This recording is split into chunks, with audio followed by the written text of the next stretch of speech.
Good morning and welcome to Insight Learning with Shivangi.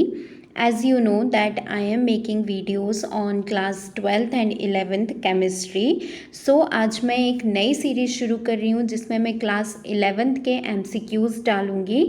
अलग अलग topic के MCQs होंगे और सारा एक्सप्लेनेशन होगा जैसा मैं क्लास 12th के लिए डालती हूँ। Okay, so are you ready?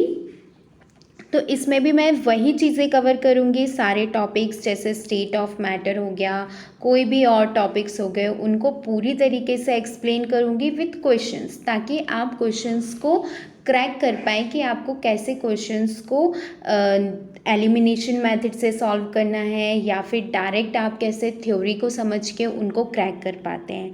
So it will be easy for you and let's start with our question number 1, that is which of the following properties of water can be used to explain the spherical shape of raindrops. Okay, I hope आपको question समझ में आ गया होगा, लेकिन मैं एक बार इसको हिंदी में और समझा देती हूँ कि कौन सी प्रॉपर्टीज़ होंगी वाटर की जो एक्सप्लेन करती हैं उसके स्फेरिकल शेप को. अब ये तो हम 7th 8th 9th 10th हमेशा से पढ़ते हुए आ रहे हैं कि why the drop of the water is spherical in shape, है ना. तो ऑप्शंस भी देख लेते हैं. Viscosity, option B surface tension, option C pressure and option D critical phenomena.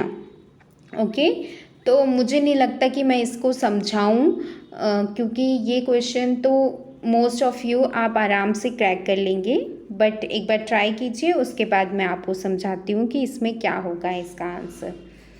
ठीक है, मैं आपको 2 सेकंड का वक्त दिया करूँगी ताकि आप अपना आंसर कहीं पे भी लिख लें या अपने मन में सोच लें, उसके बाद फिर मैं अपना आंसर बताऊँगी.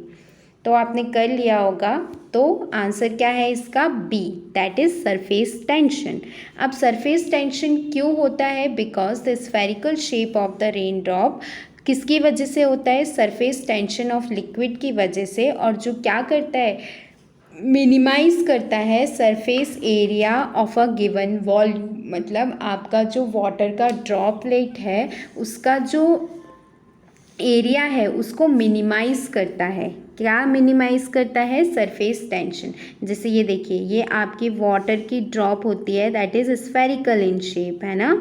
तो सरफेस टेंशन क्या करेगा? जो भी एक पर्टिकुलर वॉल्यूम दिया गया है उसको ट्राई करता है मिनिमाइज करने की. दैट इज़ वाई आपके जो पानी की बूंदें होती हैं वो किस कलर कैसी होती हैं? वो स्फेरिकल शेप में होती हैं. और किसकी वजह से होती हैं? सरफेस टेंशन की वजह से. Okay, so the answer will be option number B, that is surface tension. Okay, then we will move to our next question, that is how does surface tension in liquid vary with increase in temperature.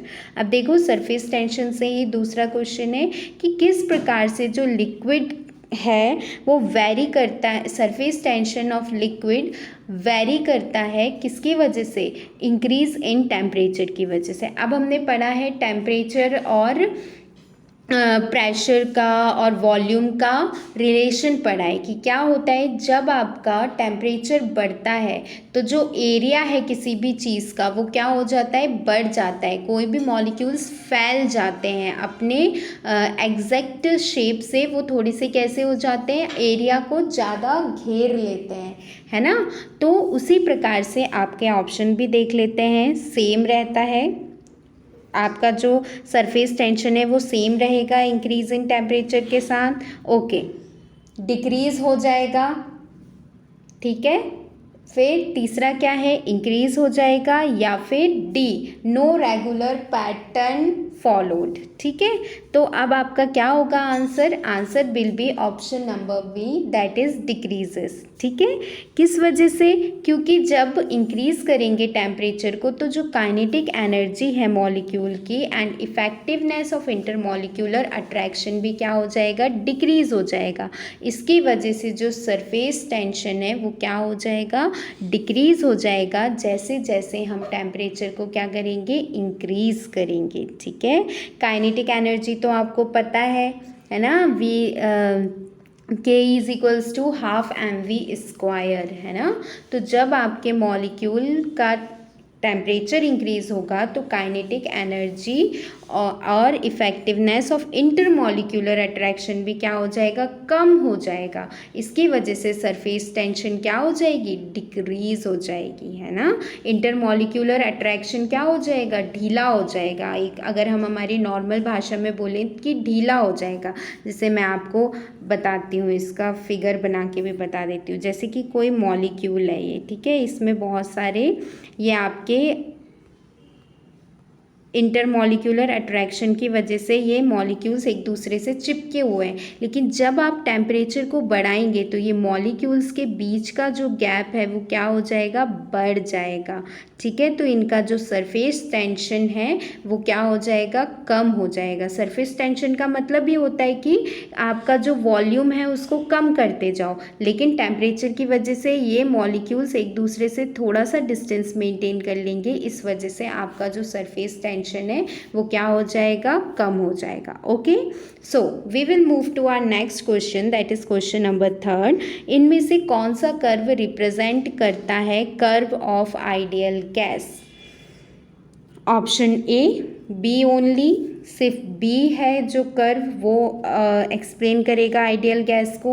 Option B C and D, दिख रहे हैं आपको C and D figure में। Option C E and F, okay E and F है ही नहीं इसमें, okay ये मेरी मिस्टेक हो गई। Then option D A and B only.